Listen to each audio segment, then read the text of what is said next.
Wait lang, nagsisit up pa sila. Ngayon na ba or mamaya na lang?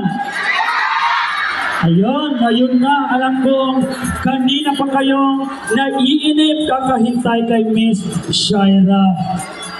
Alam ko, yung mga nandito sa harapan, nagsiselos.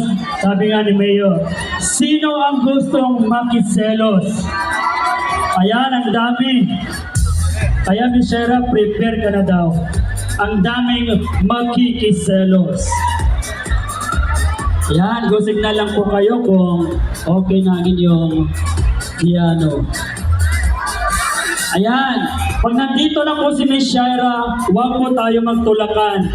Kawawa yung mga bata na nasa inyong harapan.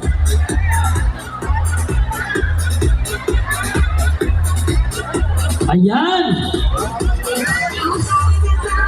Sa oras na ito,